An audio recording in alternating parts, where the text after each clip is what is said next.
Before the Denver Broncos go into Ford Field in a crucial primetime matchup against the Detroit Lions, we are going to have an unexpected starter. In this video, I'm going to break down why this unexpected starter might actually be the perfect fit to stop in Jared Goff and this two-headed running beast of a team, the Detroit Lions.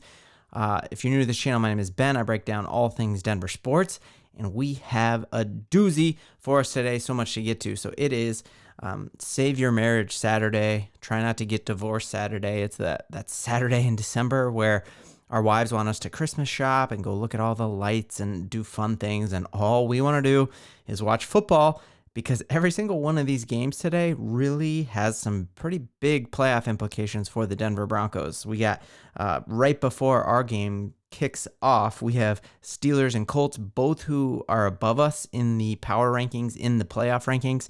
So amazing that one of those teams is going to lose, which obviously, if we win, is catapulting us up, knowing that they all have games towards the end of the season against other playoff teams. And so I think it would be ideal if the Colts lose today, right before we play. Colts end the season with the Texans. So you automatically see the Colts having two losses and us jumping over them. I think the Texans actually on Sunday probably could lose as well. CJ Stroud is out, Will Anderson is out, and they're playing a hot Titans team at home. And then the Bengals are playing right before us in the earliest game today, and they're playing the Vikings. Vikings have to win, must-win game for the Vikings, and that would help us as well, just with the tie-breaking scenario. So big games on tap. So let's get to our game against the Detroit Lions. What are my thoughts on that? What is the news of the day with injury reports and all of that kind of stuff? So much to break down. So interestingly enough, this is certainly the best offensive team we have played in the past couple weeks. Without a doubt, they're the best running team. They got Montgomery and Jahmyr Gibbs, who, if we can stop them, it's game over. We know Jared Goff is turnover prone. We know the Rams moved on from him and couldn't wait to get him out of there. So Vance Joseph actually came out this week and said that this team's speed actually mimics Miami, which to me makes me understand that they are ready for it. They all, if you listen to interviews with any of those defenders, I've heard interviews with Pat Surtain, with Simmons, with both Bonnito. I've heard interviews with everyone who just say that Miami game is like that dirty chip on their shoulder.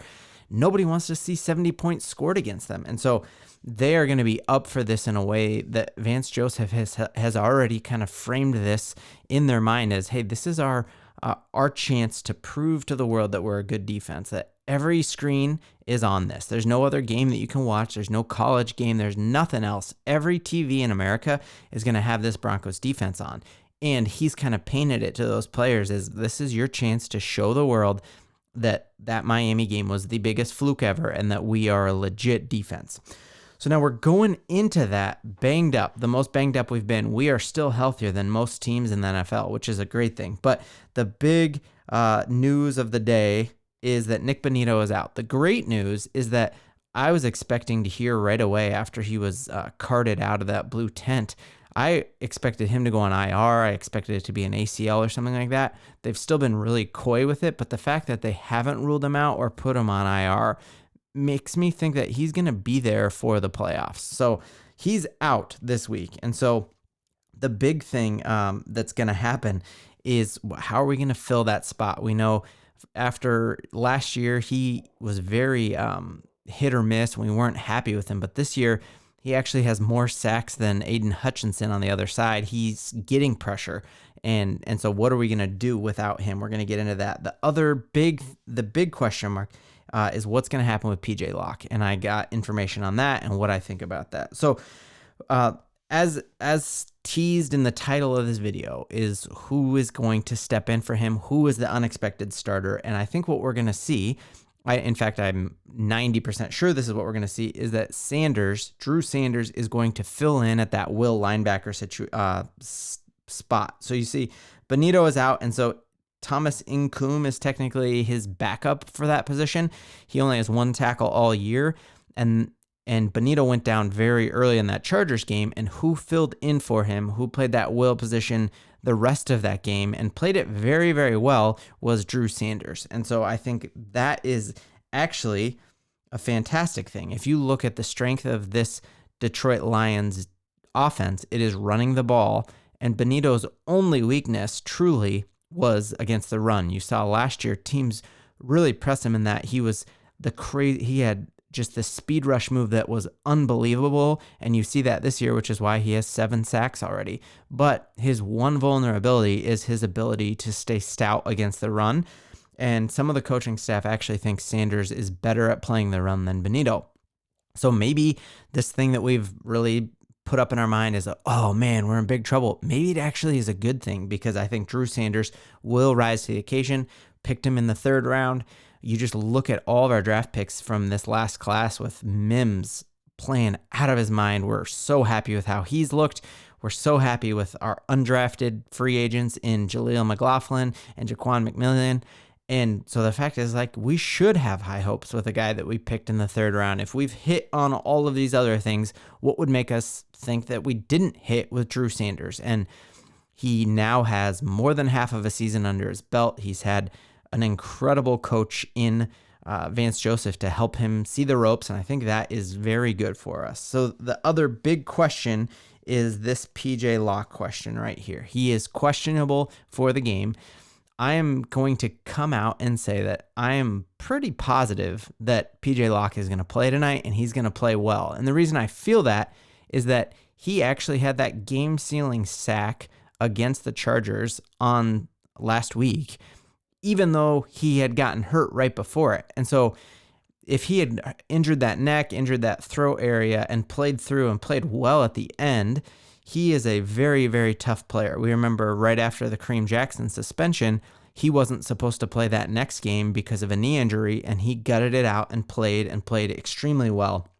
And when I say extremely well, like, that's not hyperbole. He really is one of only 5 players in NFL history to notch sacks in back-to-back-to-back games, and one of the first Broncos to do it. I think, and you just look at how we've had John Lynch, we've had Steve Atwater, we've had some incredible safeties, and he hasn't even played the whole season. So Kareem Jackson still has the most starts at safety this season, and PJ Locke has been playing out of his mind, and that is a very exciting thing. I think he plays tonight and plays very well. The fact that he gutted out and played that Chargers game, now has had a whole week of kind of resting and being ready. I think he comes out, he is a primetime player, and he's going to show up when the lights are the brightest.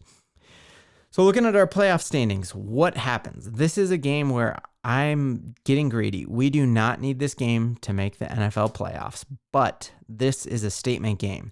The Detroit Lions, and you heard it in my conversation with Chris from Sports Talk Detroit, they need this game. This is a statement game for them. Their backs are up against a wall. They've played horribly, really, since before Thanksgiving. And they're at home, and I think they're going to start feeling that pressure. But that sounds exactly like the situation we went into Buffalo. And Buffalo had that players-only meeting. It was a Monday Night Football game. We were underdogs in that game as well, and we just handed them their lunch.